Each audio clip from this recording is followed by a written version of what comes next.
Mr. Trenary here, and today we're going to be talking about developing a testable hypothesis and what goes into that, what it means, and what we're looking for whenever we run an experiment and try and create a hypothesis.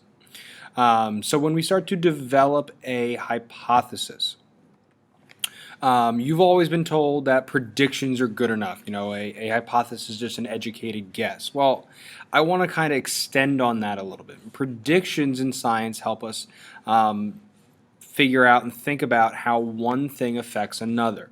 But just making a prediction, it's going to rain outside, isn't enough.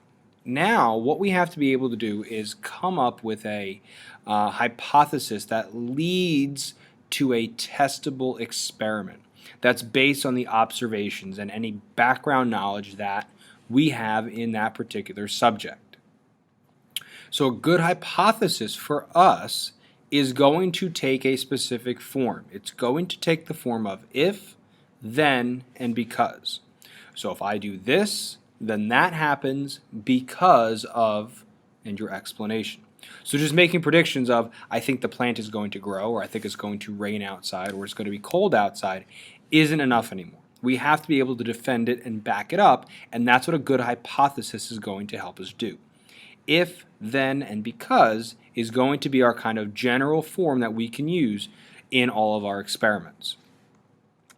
And a good hypothesis is going to have four aspects to it. That if, then, and because statement is going to have four things attached to it.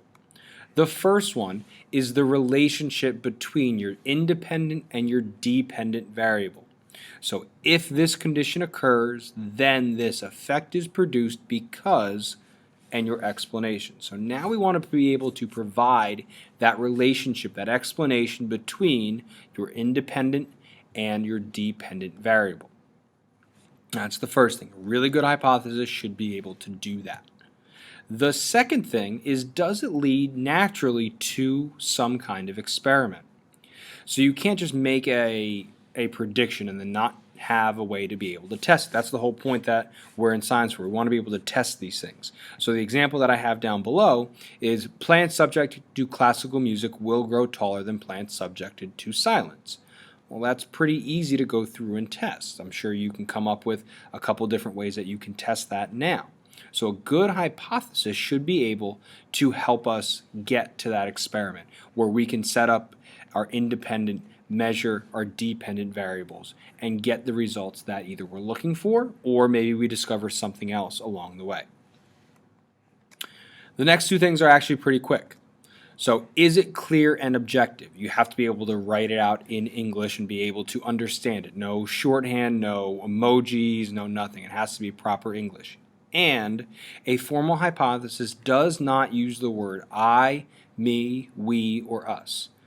You're being objective. You're saying this happened, and this happened. You're not trying to add any of your own personal views into it. It's a very black and white, here's what happened. Let's talk about the data. So a good hypothesis is clear and objective. And the last point that any good hypothesis includes is the explanation for the prediction. That's what differentiates our hypothesis from any old normal prediction. The hypothesis explains what's going on because of previous observations, any background knowledge that you might have, or any research that you've done on the topic before. You're not just blindly guessing as to why you think something's going to happen. So let's just recap the things that we should look at in our hypotheses. Okay, it's a prediction. That's not good enough anymore. Okay, it's not just going through and predicting, I think this is going to happen. We have to be able to base it on observations and then lead it to an experiment that we can then go through and test to see if our hypothesis was accurate or not. Okay, and the form that we're going to use in this class is if, then, and because. So if I did this, then this happens because of these things. And you pull in your previous knowledge, your observations, any research that you might have done on the topic beforehand when you're writing this. And that's pretty much it for hypothesis writing. We're going to talk about it a little bit more in class and do more with it, but this is kind of the basic form and the way we should be thinking about hypotheses from here on out.